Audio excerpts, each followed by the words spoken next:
प्रातः प्रातः स्मरणीय अर्चनीय वंदनीय सतगुरुदेव भगवान के श्री चरणों में नतमस्तक होते हुए आज की श्री सभा के अध्यक्ष पद को सुशोभित कर रहे संत परम श्रद्धेय श्री भगवान जी महाराज, उपस्थित संत समाज,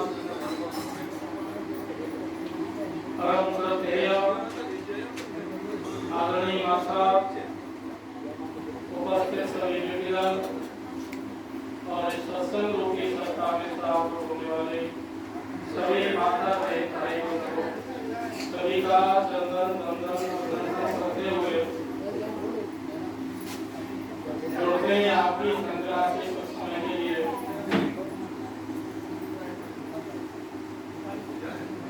बड़ा ही सुंदर विषय आदरणीय माता के द्वारा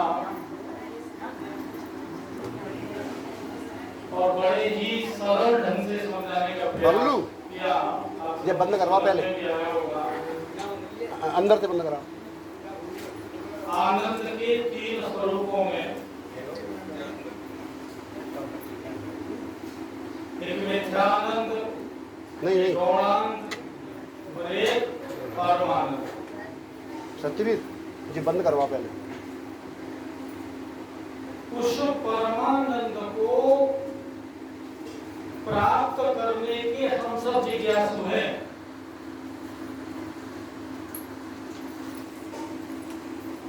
और श्रुति उस परमानंद के लिए ऐसा कह रही है, यतो वाचो निवर्तन्ते अप्राप्य मनसा सह आनंदम ब्रह्मणो विद्वान न विवेक तलास्ति। वह परमानंद कैसा है? वह परमानंद ऐसा है जहाँ तक मन और बुद्धि की पकड़ नहीं है। मन और बुद्धि जिस परमानंद को प्राप्त न करके जहाँ से लौट आते हैं, उस परमानंद को जो विद्वान एक बार प्राप्त कर लेता है, तो उसे संसार में किसी प्रकार का कोई भय नहीं रहता। यानी भय न रहने का मतलब क्या है? फिर उस आनंद से कभी उसका विक्षेप नहीं होता, विक्षेप नहीं होता। ऐसा है वो परमानंद। और उस परमानंद के विषय में पुराणों में, वेदों में, शास्त्रों में, संतों ने बड़े ही सरल ढंग से विभिन्न तरीके से समझाया। परास शक्ति विश्वित स्वाल की ज्ञान विद्या विद्वानों ने भिन्न तरीके से समझाने का प्रयास किया और हम उसे सुनते आ रहे हैं, लेकिन वह परमानंद प्राप्त नहीं हो रहा। क्यों नहीं हो रहा? कि उस समय कुछ प्रतिबंध लग गए हैं। जब तक ये प्रतिबंध नहीं हटेंगे तब तक आप उसकी अनुभूति नहीं करेंगे। प्रतिबंध क्या है? वो वही प्रतिबंधस्य विषयासक्ति मानस्य मेयस्य संशय है ना। इसमें सबसे पहला प्रतिबंध है विषयासक्ति। और जब विचार करो, संसार में जितने भी सुख के साधन हैं और वो सारे के सारे साधन तुम्हें प्राप्त हैं, लेकिन आपका चित्त चंचल है। क्या आप उन साधनों से सुख का अनुभव कर पाएंगे? सारे साधन आप पर हैं, जिन साधनों से सुख की अनुभूति होती है, और लेकिन आपका चित्त स्थिर नहीं है, चित्त में बड़ी व्याकुलता है, तो क्या आप सुख का अनुभव करेंगे?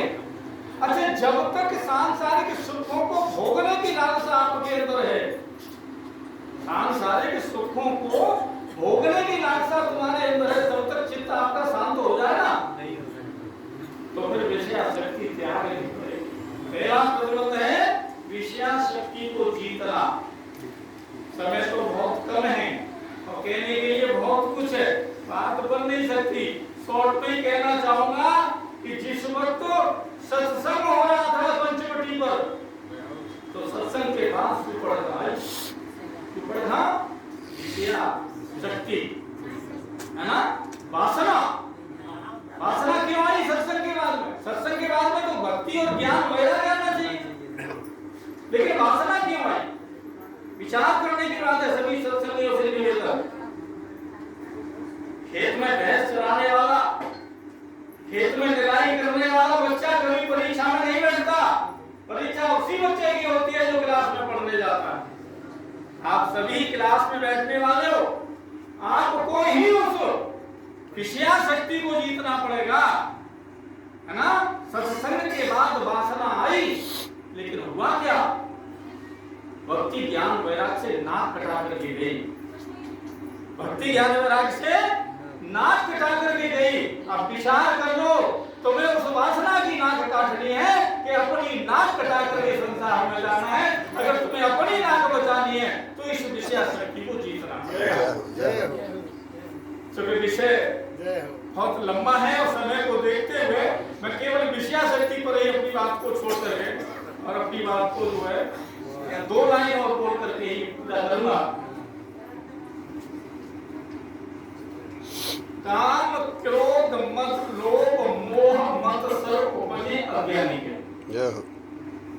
आपके परीक्षण की जरूरत ना है, अपना परीक्षण स्वयं करना। अगर ये हमारे अंदर रहते हैं तो अभी हम पूरे अज्ञानी हैं। काम क्रोध मद लोभ मोह मत सर्व उपजे अज्ञानी के, और राग द्वेष पाखंड झूठ उर्वास करें अभिमानी के। शीलवाद जन सुखी रहे संतोष बसे और दानी के, और मल विक्षेप आवरण तीनों हट जाए आत्म ज्ञान के।